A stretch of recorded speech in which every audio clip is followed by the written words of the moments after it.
Welcome back to Fireside Giants. My name is Alexander Wilson, your host today. Please follow me on Twitter at AlexWilsonESM and make sure to hit that subscribe button below. We have plenty of awesome content coming out for you guys, and it means the world to us that you keep your notifications on and, be involved with us, comment, respond. I'm always here to talk. I love to interact with you guys and, make this a community. That's really what my plan is, to just build around you guys and to give you the content that you want. So please leave suggestions, advice, feedback, anything to make this more enjoyable for you. And today I want to give you guys a little bit of an interesting take, a mock draft that revolves around the first round selection from 2021. I know that sounds extremely scary. I hate it as well, but it was a thought that crossed my mind over the weekend. And generally, when these kind of things happen, it means that there's a really specific class of players that you just can't pass up on. And today I'm going to talk about the offensive line.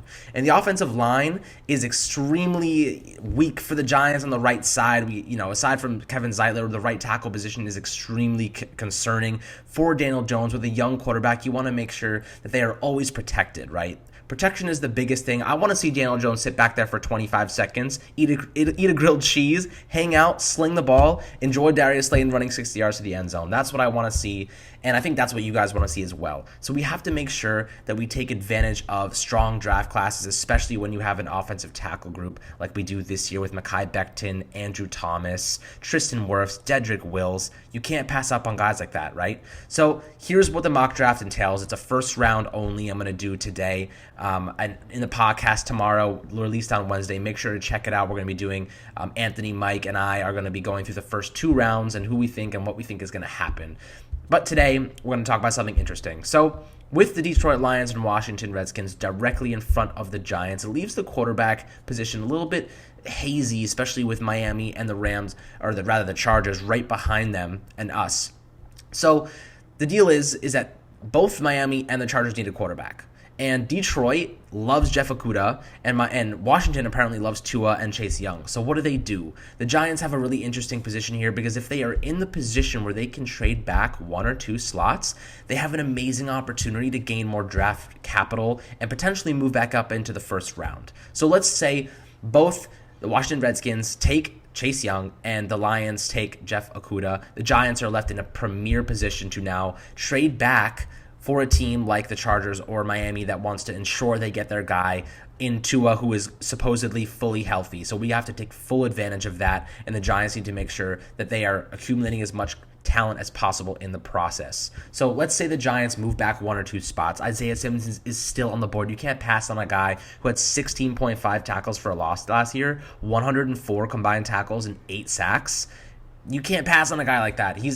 Dave Gettleman is a firm believer that the best player on the draft board should be taken no matter the position. Doesn't matter if he's a kicker, doesn't matter if he's a punter or a long snapper. If he's the best player at the position, and his grades are as high as everyone says they are, he should be taken off the board. Obviously, I'm joking about the punter and kicker joke, but the reality is that if a guy like Isaiah Simmons is on the board and he's the highest on the draft chart, they are going to take him. And it's rightfully so because he's a playmaker. He can rush the passer on third downs, drop back in coverage, and be that guy to lift the defense up off its heels on a place that it's been for the last few seasons, especially in coverage where it's been abysmal, especially, with free agency coming around. They have a ton of draft capital and resources and cap space to allocate towards a guy like Byron Jones, Logan Ryan, Chris Harris. I released a video 2 days ago, detailing those guys. So give that a look if you haven't yet. Kind of details, the quarterbacks that are available on the market and if the Giants should be looking into them.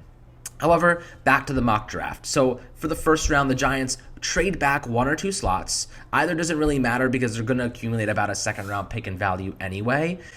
They still land Isaiah Simmons, so they still managed to get one of the best defensive players in the draft, but the reality is they really need an offensive tackle this year. There is no getting around that. This is one of the best classes in recent memory, and you can't pass on some of these guys, like Mekhi Becton at like 360 pounds. He was one of the fastest offensive tackles, in this recent most NFL combine, so you can't pass on a tackle like that this draft. That's what makes this really, really confusing, and a lot of these players really hard to pass on. So using the 2021 first round pick for the Giants. So Giving that up is very difficult, and I understand that. But sometimes you have to make those choices to get the better players like Mekhi Becton, Andrew Thomas, Tristan Wirfs, or Jedrick Wills. I think Wirfs and Wills are the two players that the Giants are extremely enamored by. And, going after them must be a necessity. So let's say they compare the second round pick they accumulate from trading back, the first round pick that they get for 2021, and they trade back up into the middle of the first round. This now allows them to hit on one of the offensive tackles that will likely be on the board. I personally love that concept.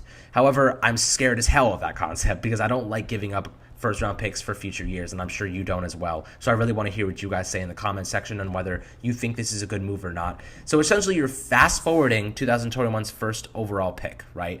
You're fast forwarding, and you're getting an offensive tackle this year in one of the best crops that we've seen in recent memory. So we don't know what it's going to be like next year. I'm sure there'll be a few good guys, but you want to turn this team around quickly, especially after 2 years in a rebuild. Gettleman's time is running out. He has to make a big move very quickly and very soon.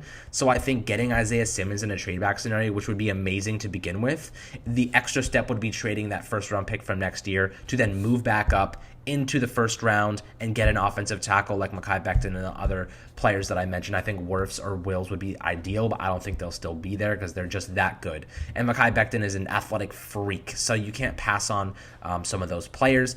I think it's really interesting to think about the concept of trading that first round pick next year.